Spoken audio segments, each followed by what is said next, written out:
Heaven Official's Blessing, Jiangguan Cifu by Mo Xiang Dong Xiu. Chapter 7 Huqi Shrine Talks. Gleeful Tales of Bon Yue Pass. Sunlong glanced at him and flashed him a smile. I'm going to head out for a bit. He turned and left after casually tossing those words out. Celian should have chased after him to ask, but he had a strange feeling that since Sunlong had said he would leave for a bit, then for sure he wouldn't be gone for too long, and he definitely would return. Thus, Xielian went back inside the shrine. Xielian started rummaging through the junk he'd collected the night before when walking the streets, and dug out a wok with his left hand and a butcher knife with his right. He eyed the vegetables on the altar and stood up.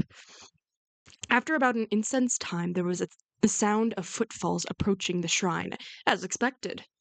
One could imagine from those unhurried footsteps that it was a particular young man, strolling leisurely.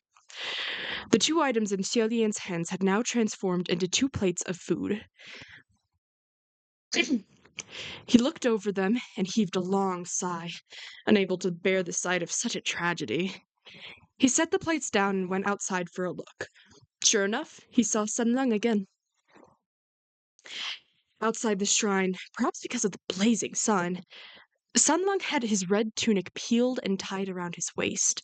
It revealed his white undershirt, and with the sleeves pulled back, he looked rather neat and tidy.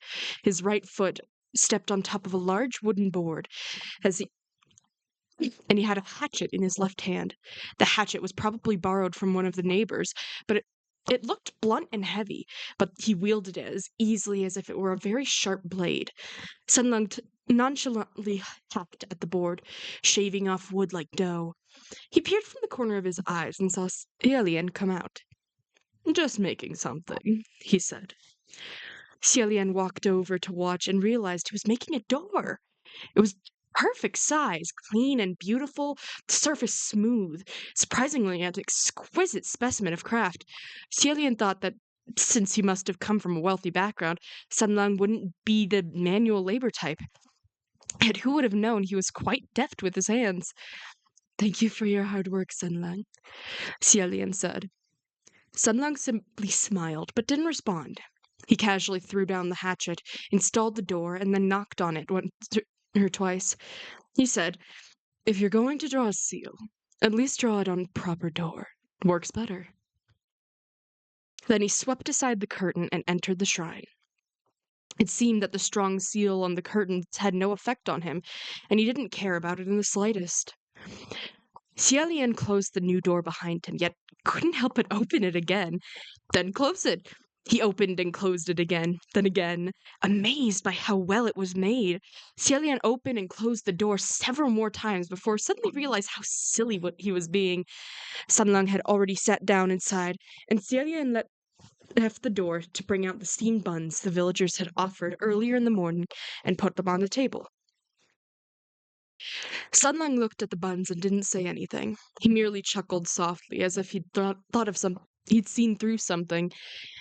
But Xielian poured 2 bowls of water like nothing was the matter. Just as he was about to sit down, he saw Sunlong rolling up his sleeves.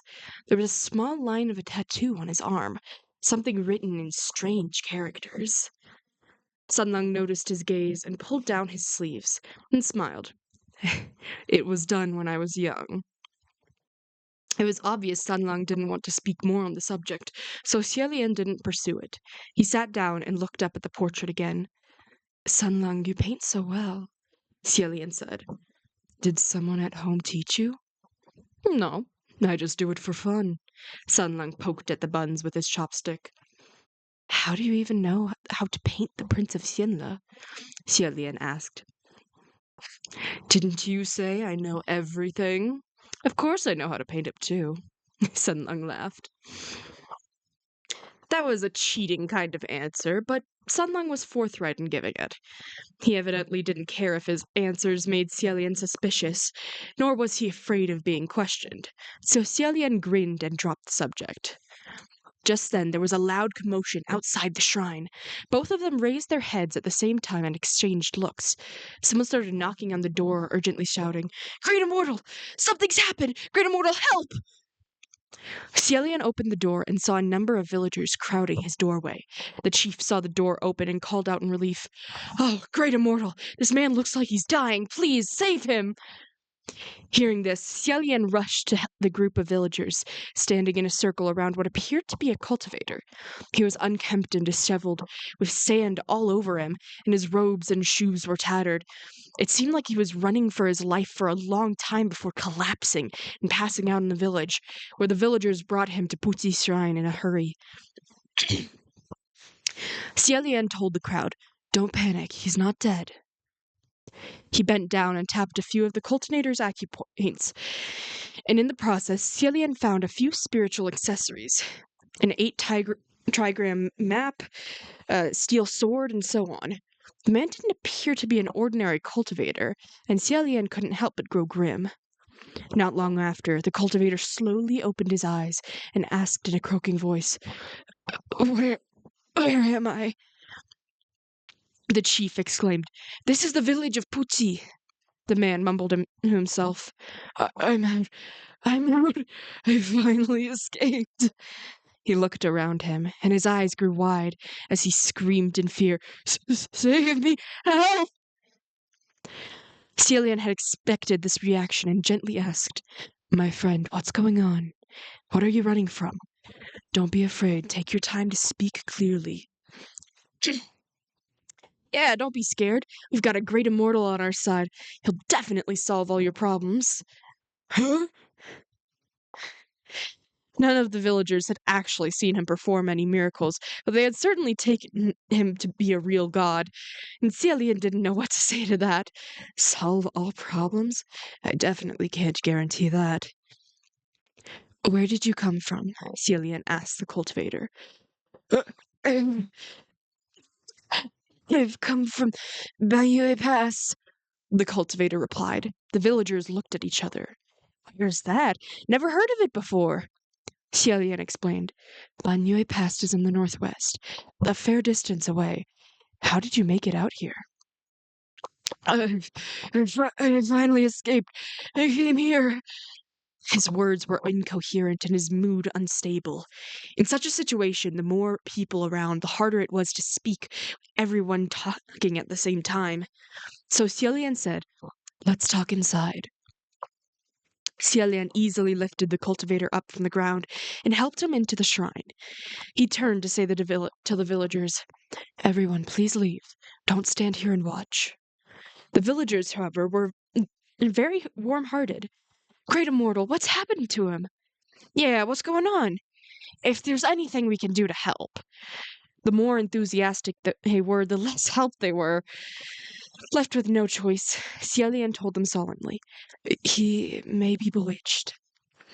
The villagers were alarmed at hearing this. Bewitchment was no joke. Better not stick around. The crowd broke up. Everyone hurried away. Xielian didn't know whether to laugh or cry, so he shook his head. He closed the door. Sunlung was still at the table playing with his chopsticks, and he eyed the cultivator askance. "Don't worry about him. Keep eating," Xielian told him. Then he set the man down on the other stool while he stood. "My cultivator friend, I'm the shrine master here, and also something of a cultivator myself. Don't be nervous. You can tell us anything.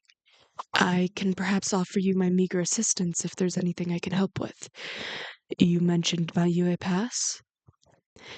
The cultivator took a few gasps of air. After coming to a place with fewer people and listening to Xielian's comforting words, the man finally calmed down. "Have you ever heard of Bayeux Pass?" "I have," Xielian said. "Bayeux Pass is located within an oasis in the Gobi Desert. On nights of the half moon, the scenery was beautiful to behold, hence the name." "Oasis? Beauty?" The cultivator shook his head. "That's from over 200 years ago." "Moon more like half dead." "What do you mean?" Celian asked. The man was upset, terrifyingly so. "Because at least half of those who pass through its gates disappear. How is it not the half-dead pass?" Well, Celian had certainly never heard that before. "Who did you hear all this from?"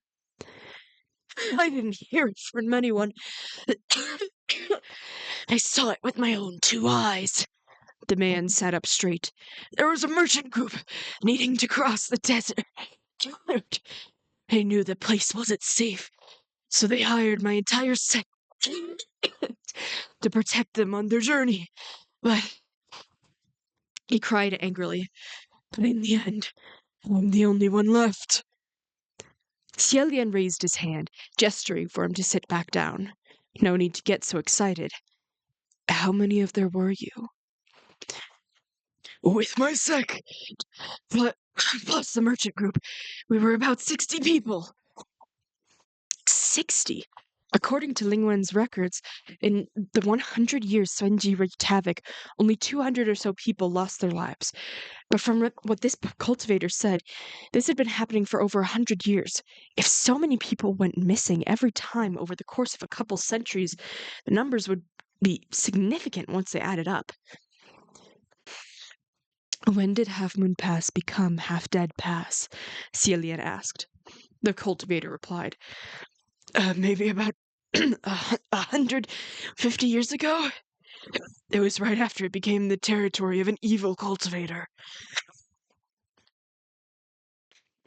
Xielian wanted to ask for more details about the murders and this evil cultivator he spoke of.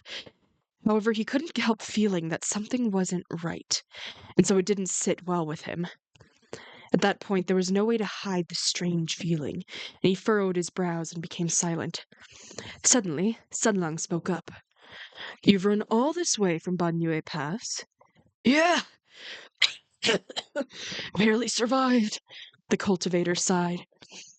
Really? Sunlong stopped talking, but Celian already understood what was amiss. He turned around and said warmly, You must be thirsty, having to run all this way. The man paused, but Celian had already placed a bowl of water in front of him. Here's some water, my cultivator friend. Have a drink. Hesitation flashed across the man's face at the sight of the water. Xielian stood next to him, hands crossed in his sleeves, waiting patiently. The man had traveled far from the northwest and was running for his life, no less. He should be starving and parched. From the looks of him, it didn't seem like he had ate or drank anything the entire way. Yet when he woke, all he did was talk and never once asked for a single drop of water or a bite to eat. He had no visible cravings when faced with food or water on the altar, and after entering the shrine, heck, he didn't even spare any of it a look.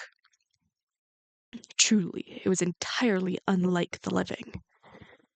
Under Xielian and Sanlang's gaze, the cultivator held the water bowl up to his lips and bent over to slowly gulp the water down. It did not look as if he was satisfying his thirst. Instead, he looked cautious and guarded.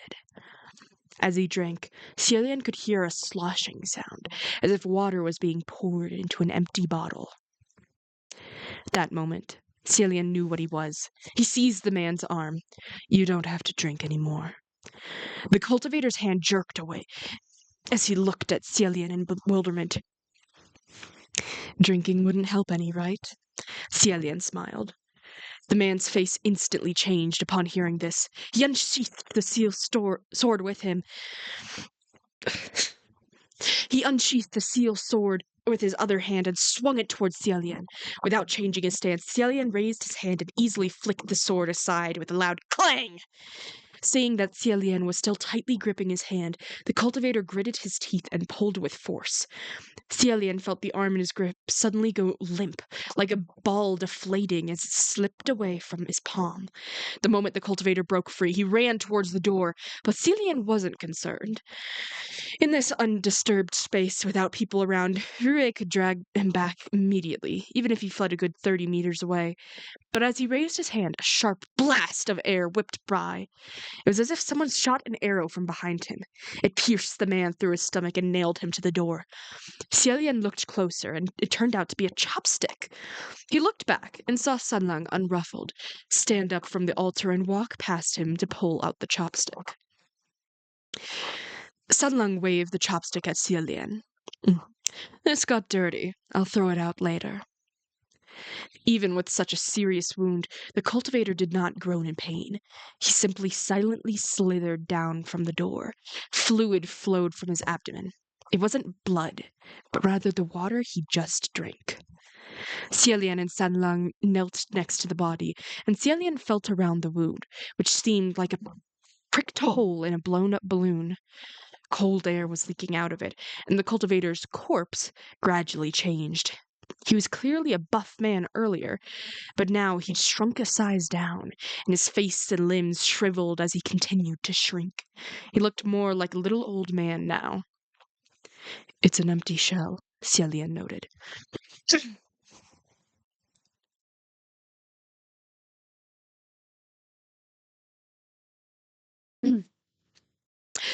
Some nefarious being, some nefarious beings, if they could not transform into a perfect human shape, would create these empty shells. They would use realistic components to meticulously fabricate a fake skin bag. These skin bags often used real living humans as reference. Sometimes they even used human skin directly to make the skin bags.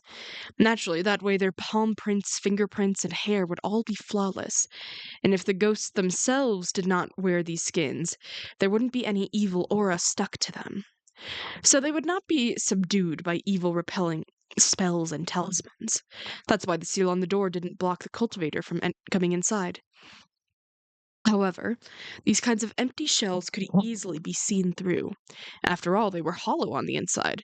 If there was no one wearing the skin, it could only follow the instructions of the manipulator like a puppet. The instructions couldn't be overly complicated either.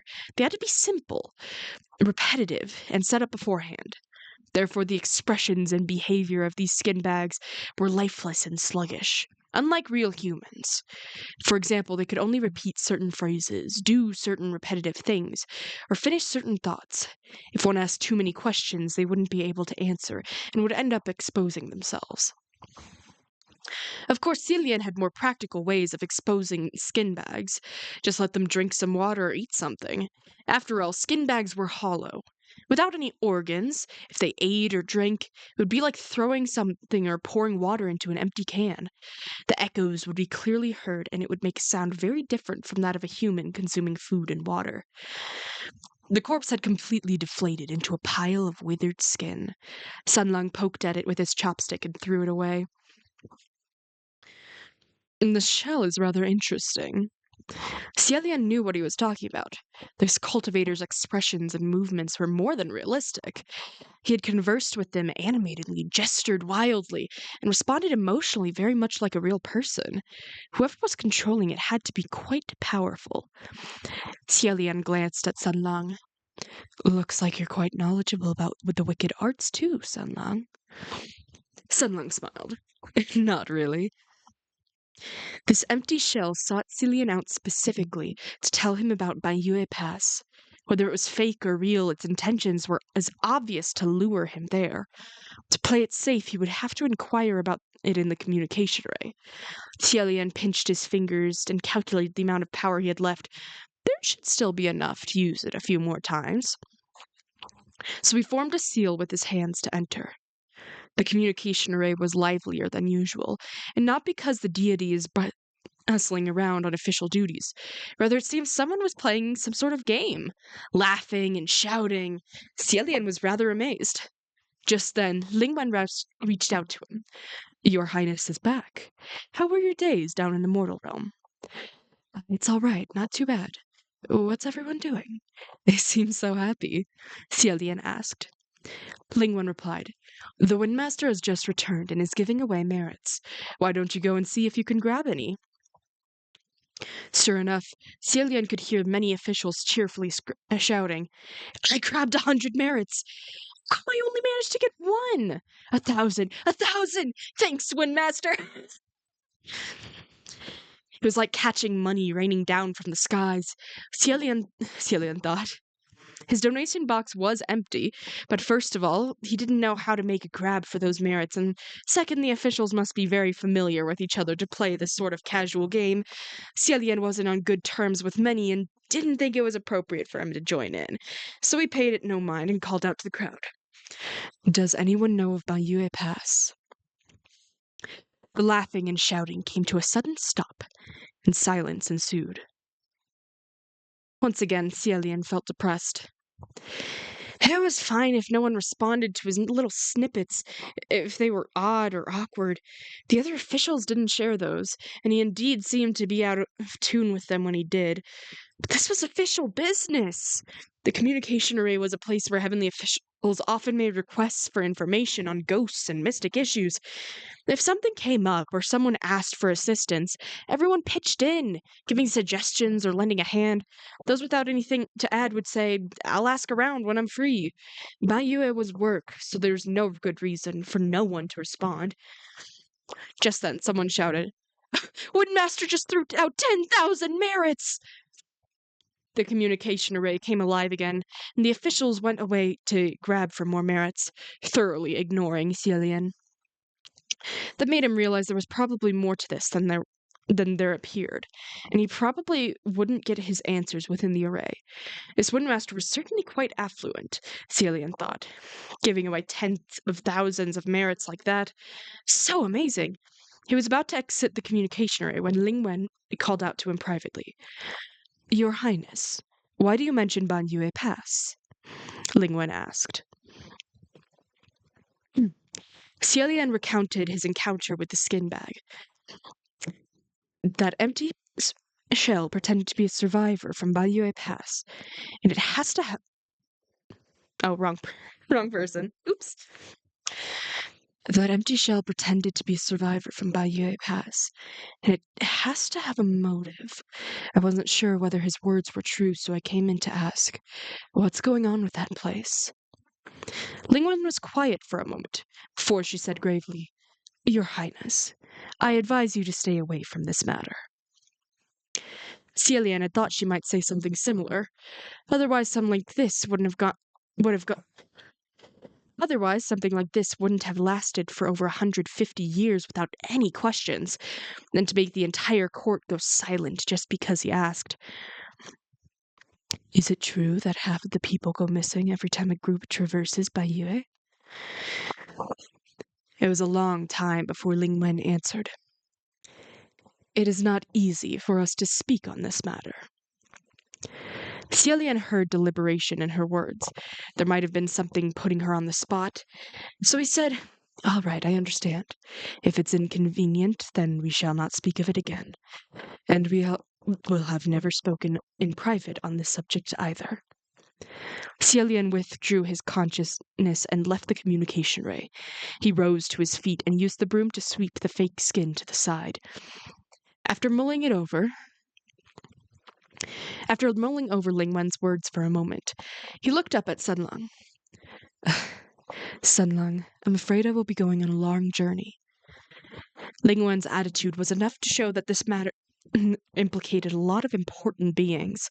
Since this empty shell came to him on its own, then it must have wanted to lure him there. It was definitely not a good place to be. Yet Sunlong said, Sure thing. Go, bring me along too, if you don't mind. Xielian wondered curiously. It's going to be a long and difficult journey, so why do you want to come? Sunlong smiled. Do you want to know about the evil cultivator of Bayue? Xielian paused, then said, You know about that too? Sunlong crossed his arms and replied leisurely, Bayue Pass was originally not known as Bayue Pass. Bayue Pass is where the kingdom of Bayue used to be located 200 years ago. He sat up straight, eyes going bright. The evil cultivator of Bayue Pass... Oh. The evil cultivator of Bayue Pass was... Xielian paced the broom against the wall and was about to sit down to listen when a knock on the door came. It was already evening, and the villagers were hiding in their homes after hearing there was a bewitchment about. So, who was knocking? Xielian stood by the door and held his breath briefly, but he didn't see the seal reacting. Another knock came. It sounded like there were two people outside. Xielian contemplated for a moment, then opened the door. Sure enough, two young men dressed in black stood at the door, one handsome, one elegant. It was Nanfeng and Fu Yao. You two... Fu Yao rolled his eyes, and Nanfeng blurted, "You're going to Ban Yue Pass, aren't you?" "Where did you guys hear that?" Xialian wondered. Nanfeng said, "Some officials were talking about it. I heard that you asked about Ban Yue Pass in the communication array today." Xialian understood their intentions and crossed his hands in his sleeves. "I see. I volunteer, right?" Both junior officials' expressions contorted as though they had toothaches. "Yes." Xialian couldn't help but smile and said, I get it. But I want you two to understand that should there be any issues or crises en route, you're welcome to run away at any time." Xialian stepped inside to invite them in to discuss the journey in detail. But when the two saw the carefree teen sitting inside, their initially grim faces instantly turned dark.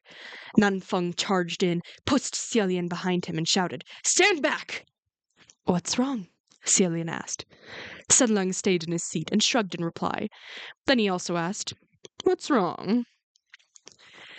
Fu Yao furrowed his brows and demanded, "Who are you?" "He's a friend of mine. Do you know each other?" Xialian answered instead. Sunlung, looking completely innocent, asked, "Gaga, who are those two?" Hearing Sunlung call Xialian Gaga made Nanfeng's lips twitch and Fu Yao's brows spasm. Xialian raised his hand and said to Sunlung, "It's nothing, don't worry." But next to him, Nanfeng shouted, "Don't speak to him!" "What? Do you know each other?" Xialian asked again. "No," Fu Yao said coldly. "If you don't, then what are you—" Before Xialian could finish, he sensed lights flashing next to him. Casually, he looked back and found that the other two had produced balls of divine energy in their palms at the same time. An ill sense of foreboding overcame Xialian, and he grabbed at them in alarm. Stop! Don't act rashly." The bulbs of divine energy were pulsing, staticky and dangerous. Definitely not something a normal person could make. Sunlung clapped a couple of times in polite appreciation. "Amazing! Absolutely magical." It was truly the most insincere compliment. Oh, let me make that a bit more insincere. Sunlung clapped a couple of times in polite appreciation. "Amazing! Absolutely magical." It was truly the most insincere compliment. Xialian finally caught Nanfeng in Fu Yao's arms to stop them from firing. Nanfeng turned to him angrily and questioned, "Where did you meet him? What's his name? Where does he live? Where is he from? Why is he with you?" Xialian answered, "We met on the road. His name is Sunlung. I don't know anything else, only that he has nowhere to go, so I let him stay. Will you two please stop?" "You—" Nanfeng couldn't speak. It was as if he wanted to scream at Xialian, but forcibly swallowed his words. "You let him in despite knowing nothing? What if he has ulterior motives?" Xialian wondered why Nanfeng's tone made him sound like his father. Any other heavenly official or any other person, if they heard someone younger say anything in such a manner, they would have been displeased. But first, Xialian was already used to all kinds of rebukes and taunts, so he felt nothing. And second, he knew that those two meant well and were only saying things out of worry, so he didn't mind. At that time, Sunlung cut in. "Gaga, are they your servants?" Xialian replied gently, "The term servants isn't quite right. To be more precise, they're helpers, I suppose." Sunlung smiled back. "Really?" The youth stood up, grabbed at an item, and threw it at Fu Yao. "Then why don't you help out?" Fu Yao caught the thing without sparing it a look. Once it was in his hand and he saw what it was, his temper surged straight to his head. The youth threw a broom to him. Fu Yao looked as if he wanted to crush both the broom and the teen into powder, and Xialian hurriedly took the broom from Fu Yao's hands. Calm down. I only have one broom." Before Xialian could finish his words, he was cut off by a burst of white energy that shot out from Fu Yao's hand as he bellowed, "Reveal yourself!" Sun Lung stayed where he was, arms still crossed in a relaxed posture, but he tilted his head just slightly as the beam of energy narrowly missed him and smashed one of the altar table's legs. The table collapsed with a loud crack, and all the plates crashed onto the floor in the heap. Xielian rubbed his temple and thought this had to stop. With a wave of his hand, he released Rue and bound Nanfeng in Fu Yao's arms. Both men struggled, but failed to break free. "What are you doing?" Nanfeng shouted. Xielian made a gesture for a timeout. "We'll talk outside. Outside." When he waved his hand, and Rue flew out, dragging the two in tow. "I'll be right back," Xielian said to Sanlang, then closed the door behind him. At the front of the shrine, Xielian called Rue back, took the sign at the entrance, and set it down in front of the two. "Read this, then tell me what it says." Fu Yao read aloud. "Please kindly donate to the renovation of this broken shrine for the accumulation of good merits." He looked up at Xielian. "Donations for renovations? You wrote this? You are at the very least, an ascended heavenly official. How could you write such a thing? Where's your dignity?" Xielian nodded. "That's right, I wrote it. If you guys keep fighting inside, then I will be asking for donations for construction, not renovation. And then I would have even less dignity." Nanfeng pointed to the shrine. "You don't think that boy is at least somewhat odd?" "Of course I do," Xielian said. "You know he's dangerous, but still you keep him by your side?" Nanfeng demanded. Seeing they had no intention to donate, Xielian placed the sign back by the door and replied, "Nanfeng, that's where you're wrong. There are all kinds of people with various temperaments and mannerisms in this world. Odd doesn't mean dangerous. Look at me. I'm odd in everyone's eyes. But do you think I'm dangerous?" Well, that was undeniable logic. Xielian clearly possessed transcendent grace, and yet he still collected scraps all day. Is that not the very definition of odd? Fu Yao demanded. "Aren't you afraid he has ulterior motives?" Xielian asked. "Do you think I have anything worth enough for him to scheme for?" Nanfeng and Fu Yao were stumped. Indeed, schemes against another were often designed because a person coveted another's treasure. Tragically, they honestly couldn't think of anything belonging to Xielian that was worth scheming for. He had no money and no treasures. The boy couldn't be eyeing that junk he had collected every day, could he?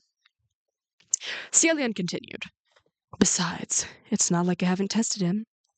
The two stared at him. "How did you test him? How did it go?" Xielian explained his previous attempts. "The results are inconclusive. I've already done so much. If he isn't immortal, then there's only one other possibility. A supreme." Fu Yao sneered. "Who knows? Maybe he is a supreme." Xielian said softly, "Do you think ghost kings are as idyllic as we are, such that they'd come to a small village to collect scraps with me?" "We aren't idle." Okay. On top of the small hill outside the shrine, the three heavenly officials could hear that youth moving about easily without worry within, as if he wasn't the least bit concerned about anything.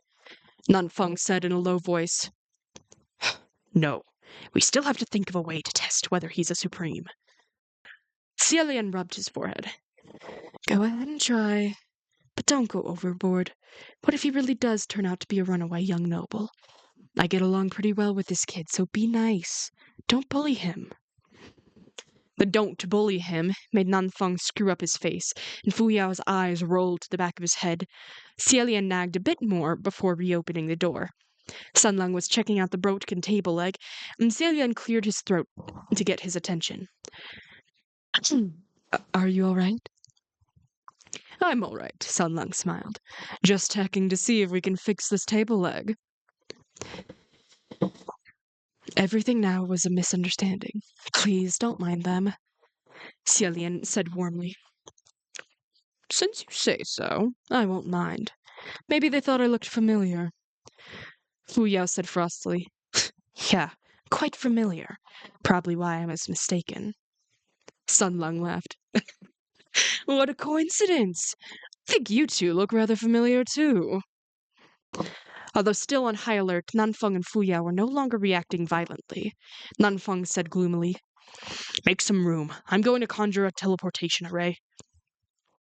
The teleportation array was a spell that could compress thousands of kilometers into one step, infinitely convenient.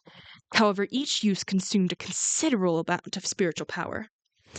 Cielian saw the straw bedding mat on the ground and said, "Why don't you draw it out here?"